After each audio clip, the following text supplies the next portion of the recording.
to 5 Minutes in the Word today, and I'm Brother Shane. Today we are continuing our look into the Gospel Project, Day 2, looking at creation. Genesis 1 through 2, 3. That is the passage that we are reading today, and so if you haven't read that, maybe go ahead and just stop the video for now and go ahead and just read through that and just look at creation and just what God has done for us and for His glory.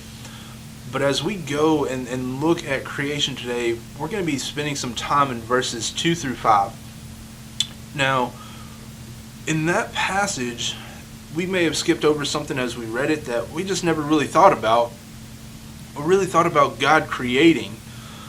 But He did create it, and it's something that we deal with every day, basically like every moment.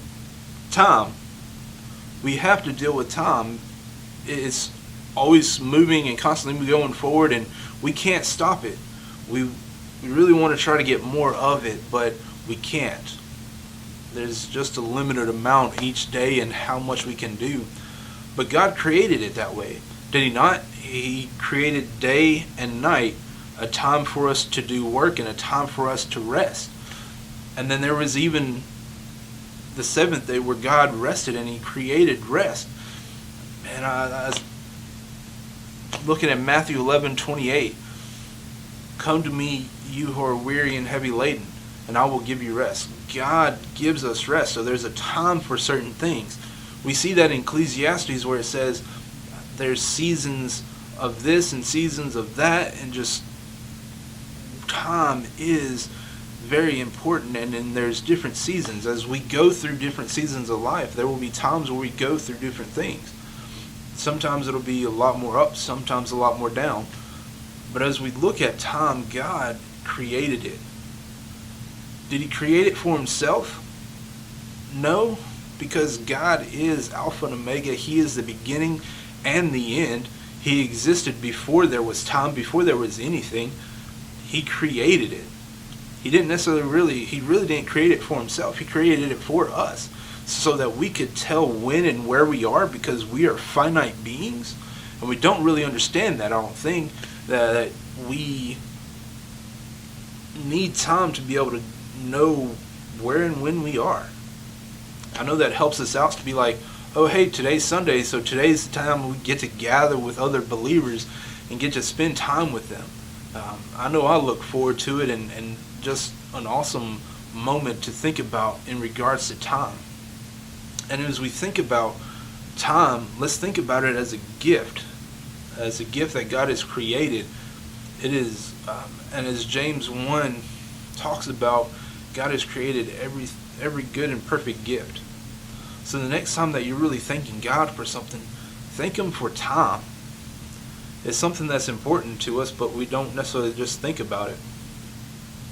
And like I said, I know there's moments where we try to get more of it. I know I jokingly say this with other people of, man, I wish I had more time this day, or man, if there could be only more time in a day. But there's not. And even our bodies, thinking about how our bodies work, we can only function for such amount of time in a day, and once we're done, we're tired and exhausted and we need sleep. So creating day and night, having that time of rest. So as you go to the Lord today, and as you spend time with Him, that's some important time to be doing right there. Making time to be able to do is spending time with God in His Word, getting to know Him, and building that relationship with Him, and through time of being in the Word and spending some time praying. That's so important and so beneficial for us. But thank God for it. Thank God for time. Even as we go and look at creation, think about, what does God's creation reveal about Himself? And even His ordering of time, what does that reveal about Him? One of the things I really see is that He cares about us. So today, just thank God for time, and just as you see and spend time with Him, allow that to just work in you, and allow God, just ask God to making me more aware of my time and what I'm doing with my time, but also being thankful for it.